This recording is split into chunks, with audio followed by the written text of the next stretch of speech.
आप सभी को 74वें स्वतंत्रता दिवस की हार्दिक शुभकामनाएं एवं बधाई।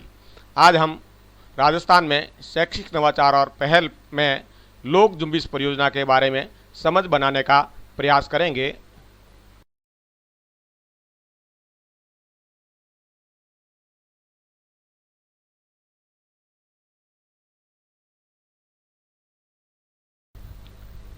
लोक जुम्बिश परियोजना इस मान्यता पर आधारित थी कि प्राथमिक शिक्षा का सार्वजनिकरण करने के लिए समुदाय, बच्चे और शिक्षक के मध्य सहभागिता का संबंध विकसित करना आवश्यक है।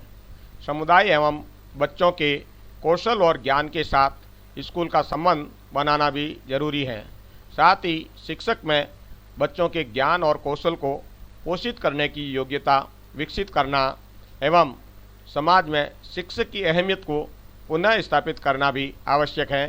लोक जुम्बिश को समाज के वंचित वर्ग, खासकर लड़कियों तक शिक्षा की पहुंच बनाने और शिक्षा के सार्वजनिकरण के उद्देश्य से सीधा भारत सरकार व राजस्थान सरकार की पहल पर 1992 में प्रारंभ किया गया। लोक जुम्बिश परियोजना निम्न उद्देश्यों को लेकर प्रारंभ की गई। पहला उद्देश्य है 14 वर्ष तक की आयु के सभी बालक बालिकाओं को गुणवत्तापूर्ण प्राथमिक शिक्षा सुलभ कराना। दूसरा उद्देश्य है यह सुनिश्चित करना कि सभी बालक बालिकाएं प्राथमिक शिक्षा पूरी करें।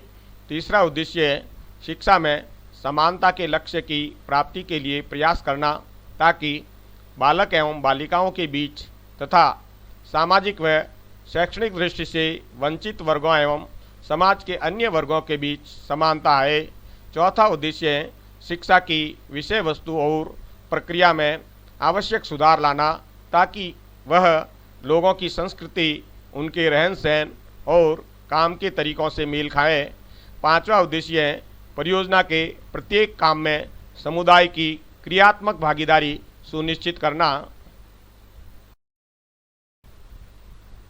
लोक जुम्बिश परियोजना का कार्य क्षेत्र राजस्थान राज्य के 13 जिलों में 1.92 लाख वर्ग किलोमीटर में था, जो राजस्थान के कुल क्षेत्रफल का 56% है।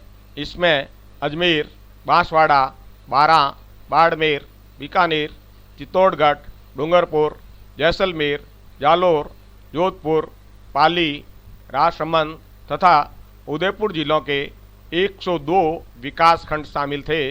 इसमें 3,763 ग्राम पंचायतें, 16,420 राजस्व गांव तथा 57 शहरी क्षेत्र आते थे। इसमें पश्चिमी राजस्थान का संपूर्ण रेगिस्तानी भाग तथा दक्षिणी राजस्थान का आदिवासी क्षेत्र भी सम्मिलित था। लोक जुम्बिश परियोजना निम्न चरणों में संचालित की गई। प्रथम चरण 1992 से प्रारंभ होकर 25 विकास खंडों में 2 वर्ष तक चला। द्वितीय चरण जुलाई 1995 से जून 1999 तक की अवधि में 75 विकास खंडों में परियोजना का विस्तार किया गया। तीसरा चरण जुलाई 1999 से जून 2004 तक रहा, जो DFID भारत सरकार व राजस्थान सरकार के सहयोग से चला। पहले 2 चरणों में व्यय की गई राशि सीधा भारत सरकार और राजस्थान सरकार से प्राप्त हुई, जिसका अनुपात 3:2:1 था।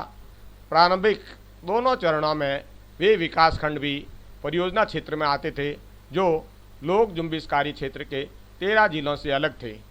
तृतीय चरण से पूर्व राज्य सरकार के निर्देशानुसार यह तय हुआ कि राजस्थान के उस समय के सभी 32 जिलों में शिक्षा के सार्वजनिकरण के कार्य को 13 जिलों में लोक जुम्बिश परियोजना व शेष 19 जिलों में DPP अर्थात जिला प्राथमिक शिक्षा कार्यक्रम द्वारा किया जाएगा। परियोजना के तृतीय चरण का लक्ष्य प्रत्येक वास या स्थान में ग्राम शिक्षा समिति का गठन करना था। लोक जुम्बिश परियोजना का प्रबंधन निम्न प्रकार से होता था। प्रत्येक विकास खंड में एक खंड संचालन दल होता था, जिसमें एक परियोजना अधिकारी, 3 से 4 सहायक परियोजना अधिकारी तथा एक महिला सहायक परियोजना अधिकारी, जिसे संयुक्ता कहा जाता था, सम्मिलित होते थे।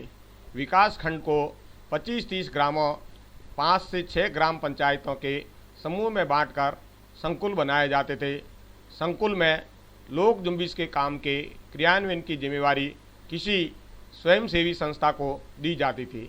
जहाँ कोई संस्था नहीं होती थी, वहाँ खंड संचालन दल ही क्रियान्वयन की जिम्मेदारी लेता था।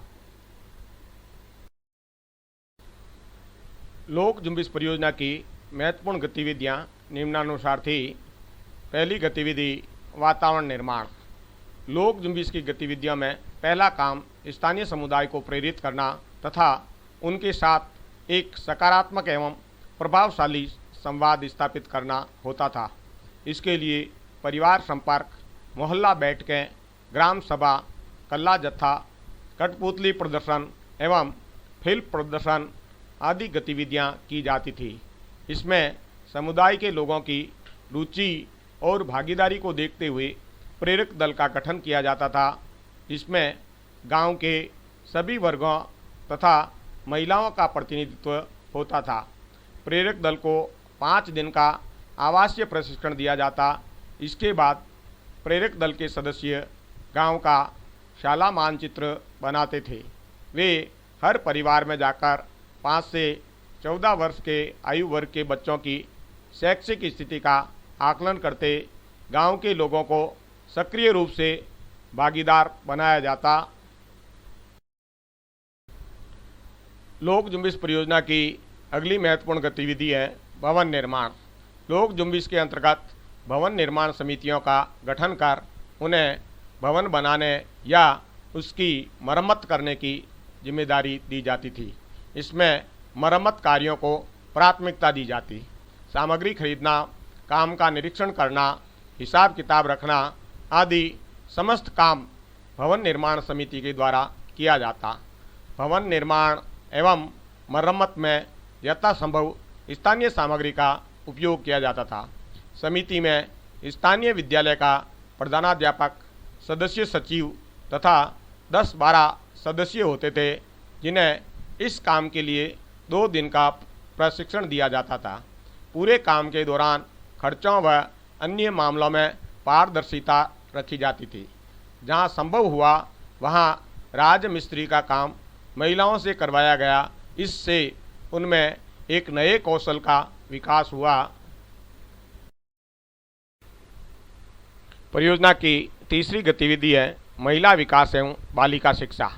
लोक जुम्बिश में महिला विकास एवं बालिका शिक्षा के लक्ष्य प्राप्ति के लिए गांव स्तर पर महिलाओं के समूह बनाने, शिक्षण प्रक्रिया में जेंडर समता को शामिल करने तथा इसे सामाजिक विकास का अंग बनाने के निरंतर प्रयास किए। लोक जुम्बिश के सारे कार्यक्रमों में सभी बालिकाओं को गुणवत्ता आधारित शिक्षा मुहैया कराने तथा बालिका शिक्षा की दृष्टि से सबसे पिछड़े क्षेत्रों में लड़कियों के नामांकन एवं ठहराव में वृद्धि हेतु विशेष कार्यक्रम चलाए गए। चौथी गतिविधि है बाल्यावस्था देखभाल एवं शिक्षा। इस कार्य के अंतर्गत एकीकृत बाल विकास योजना ICDS के कार्मिकों को प्रशिक्षण देने तथा जिन विकास खंडों में ICDS कार्यक्रम नहीं चल रहा था, वहाँ जैसे बांसवाड़ा में गड्डी व जोधपुर में बाप क्षेत्र में नई बालवाड़ियाँ खोली गई। परियोजना की 5वीं गतिविधि है बालिका शिक्षण शिविर। परियोजना के अंतर्गत 50 से 100 बालिकाओं के लिए 150 और 210 दिवसीय बालिका शिक्षण शिविरों का आयोजन किया गया, जिसमें कम उम्र में विवाह या अन्य कारणों से विद्यालय में सही उम्र में प्रवेश से वंचित बालिकाओं को औपचारिक शिक्षा के पाठ्यक्रम से अध्ययन करवाया जाता। इस शिविर में वैयक्तिक स्वास्थ्य, प्रजननीय स्वास्थ्य, सीखने की कला, अभिव्यक्ति एवं सहयोगात्मक भावना की समझ विकसित करने का काम किया जाता था। ये शिविर किशोरी बालिकाओं को प्राथमिक शिक्षा मुहैया कराने के प्रभावी विकल्प बने। छठी गतिविधि है महिला शिक्षण विहार। महिलाओं को शिक्षित और स्वावलंबी बनाने के उद्देश्य से लोक जुम्बिश द्वारा जालोर एवं झालावाड़ में महिला शिक्षण विहार स्थापित किए, जहां 15 से 30 वर्ष के आयु वर्ग की जरूरतमंद व पढ़ने की इच्छुक महिलाएं विभिन्न जिलों से चयनित कर अध्ययन हेतु भिजवाई जाती थी। इन्हें 5वीं उत्तीर्ण करवाकर सहज शिक्षा केंद्रों या शिक्षाकर्मी विद्यालय में विशेष प्रशिक्षण प्रदान कर शिक्षाकर्मी के रूप में भी चयन किया जाता था। 7वीं गतिविधि है सहज शिक्षा केंद्र। विद्यालय विहीन बस्तियां तथा कामकाजी बालक बालिकाएं जो औपचारिक शिक्षा से वंचित थे, उनके लिए अनौपचारिक सहज शिक्षा केंद्र खोले गए। इसमें किसी बस्ती में शिक्षा से वंचित 20 या अधिक बच्चे होने पर सहज शिक्षा केंद्र खोला जाता था। केंद्र का संचालन स्थानीय समुदाय की राय से चयनित एक 8वीं पास अनुदेशक द्वारा किया जाता था। अनुदेशक को साल में एक बार गहन प्रशिक्षण दिया जाता। 8वीं गतिविधि है शिक्षा में गुणात्मक सुधार एवं शिक्षक प्रशिक्षण।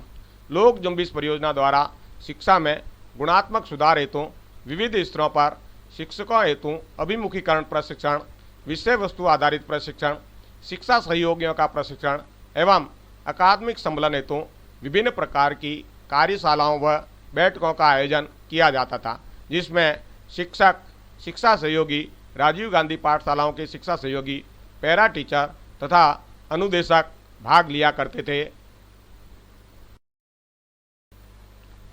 9वीं गतिविधि है अकादमिक सम्मेलन। शिक्षकों के अकादमिक सम्मेलन हेतु समितियों का गठन किया गया। इन समितियों की मासिक बैठकें होती, जिनमें स्रोत अध्यापक, प्रधानाध्यापक, शिक्षाविद और परियोजना अधिकारी विद्यालय में शिक्षण से उभरे मुद्दों पर बातचीत और काम में आ रही बाधाओं को दूर करने एवं नवाचार अपनाने पर चर्चा करते थे। वे एक दूसरे के विद्यालयों में जाकर अनुभव बांटते थे।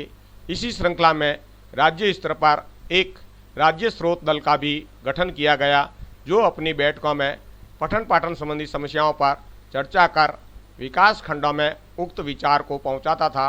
इस प्रकार राज्य स्रोत दल, खंड स्रोत दल और संकुल स्रोत दल के माध्यम से शिक्षकों को अकादमिक सम्मेलन प्रदान किया जाता था।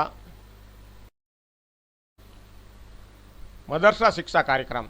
मुस्लिम या अल्पसंख्यक समुदाय के बच्चों को सामान्य विद्यालय शिक्षा की मुख्य धारा से जोड़ने के लिए 1995 में मदरसा शिक्षा कार्यक्रम प्रारंभ किया गया। यह कार्यक्रम कामा, भरतपुर के उन मुस्लिम एवं बाहुल्य क्षेत्रों में शुरू किया गया जहां बच्चे स्कूली शिक्षा से पूर्णतः वंचित थे। वे केवल मदरसा में उर्दू व हिंदी तालीम प्राप्त कर रहे थे। स्थानीय समुदाय, जनप्रतिनिधियों, क्षेत्र के शिक्षाविदों तथा इमामों से व्यापक विचार विमर्श के बाद इस कार्यक्रम के अंतर्गत क्षेत्र के राजकीय विद्यालयों में उर्दू विषय का शिक्षण प्रारंभ किया गया। इसके परिणाम स्वरूप मेव समुदाय के बच्चों के नामांकन में उल्लेखनीय वृद्धि हुई। अगली गतिविधि है मुक्तांगन। परियोजना के तृतीय चरण में 5 से 14 आयु वर्ग के बच्चों के सुविधाजनक समय पर आने के लिए मुक्तांगन की संकल्पना तैयार की गई। इसके संचालन हेतु 10वीं और 12वीं उत्तीर्ण व्यक्ति का चयन किया जाता। कुल 85 मुक्तांगनों की स्थापना हुई। मुक्तांगन कार्यक्रम विशिष्ट परिस्थितियों एवं आदिवासी बच्चों के लिए शुरू की गई एक व्यवस्था थी। किशनगंज, बारा एवं कोटड़ा, उदयपुर आदिवासी बाहुल्य क्षेत्रों में 17 मुक्तांगन स्थापित किए गए, जिनमें 2205 विद्यार्थी लाभान्वित हुए। विशेष शिक्षक प्रशिक्षण द्वारा इन केंद्रों पर पढ़ाई की ऐसी व्यवस्था की गई कि बच्चे अपने सामाजिक संदर्भों से सीख सकें। लोक जुम्बिश परियोजना की 12वीं गतिविधि है विशेष योग्यता वाले बच्चों की शिक्षा। परियोजना में विशेष रूप से सक्षम बच्चों की शिक्षा एवं विकास हेतु शाला मानचित्रण के दौरान इनका भी सर्वे किया गया। शिक्षकों एवं अभिभावकों को विशेष रूप से सक्षम बच्चों के प्रति संवेदनशील बनाने के लिए राज्य स्तर पर संवेदनशीलता प्रशिक्षण कार्यक्रम आयोजित किए गए। इसमें मॉड्यूल बनाने और संदर्भ व्यक्ति तैयार करने के काम किए गए। अगली गतिविधि है शाला स्वास्थ्य कार्यक्रम। इस परियोजना में बच्चों की स्वास्थ्य संबंधी समस्या के समाधान हेतु शाला स्वास्थ्य कार्यक्रम संचालित किया गया। इसमें माता पिता, अध्यापकों एवं समुदाय में स्वास्थ्य के प्रति जागरूकता एवं सकारात्मक सोच विकसित करने तथा बच्चों में साफ सफाई की आदत विकसित करने के काम किए गए। अगली गतिविधि है चल विद्यालय। शहरी क्षेत्रों में 2002 में शिक्षा दर्पण के माध्यम से परिवार सर्वेक्षण किया गया। शिक्षा से वंचित ऐसे बालक बालिकाएं जो रेलवे स्टेशन, बस स्टैंड, शहर के बाहरी हिस्सों, कच्ची बस्तियों तथा झुग्गी झोपड़ियों में निवास करते हैं, उन्हें शिक्षा प्रदान करने के लिए चल विद्यालय प्रारंभ किए। राजस्थान के 13 जिलों में राजस्थान रोडवेज की बस में चल विद्यालय की स्थापना की गई। बस को कक्षा कक्ष में परिवर्तित कर सजाया गया। पढ़ाने के लिए शिक्षिकाओं को एक स्थान पर 2-2.5 घंटे तक अध्यापन के लिए नियुक्त किया जाता। चल विद्यालय में अध्ययनरत बच्चों को पोषाहार भी वितरित किया जाता। लोक जुम्बिश के काम से विभिन्न स्तरों पर समुदाय, जिनमें महिलाएं भी बड़ी संख्या में थी, का सक्रिय जुड़ाव संभव हुआ। इस जुड़ाव ने इस मान्यता का जोरदार खंडन किया कि वंचित वर्गों के लोग अपने बच्चों की शिक्षा में रुचि नहीं लेते। ऑपरेशन रिसर्च ग्रुप द्वारा सहज शिक्षा कार्यक्रम का मूल्यांकन किया गया, जिसमें 1995 में 96% केंद्र व 1997 में 98% केंद्र व्यवस्थित तरीके से चलते पाए गए तथा सहज शिक्षा केंद्रों में बालक बालिकाओं के सीखने का स्तर औपचारिक विद्यालयों के समकक्ष रहा। मूल्यांकन संगठन राजस्थान सरकार द्वारा 1999 में लोक जुम्बिश परियोजना का परिमाणात्मक अध्ययन किया गया। अध्ययन में पाया कि 1992 से 1997 तक परियोजना क्षेत्र में बच्चों का नामांकन प्रतिशत गैर परियोजना क्षेत्र की तुलना में कम रहा, पर लगातार बढ़ता भी रहा। यही स्थिति नामांकन वंचन के प्रतिशत की भी रही। इसके बाद के साल 1997-98 और 1998-99 में गैर परियोजना क्षेत्र की तुलना में लोक जुम्बिश के कार्य क्षेत्र में नामांकन प्रतिशत बढ़ा और नामांकन वंचन का प्रतिशत घटा। निष्कर्ष यह है कि लोक जुम्बिश के काम का असर प्रारंभ के 5-7 सालों में धीमा रहा, लेकिन अगले 2 सालों में बढ़ता गया।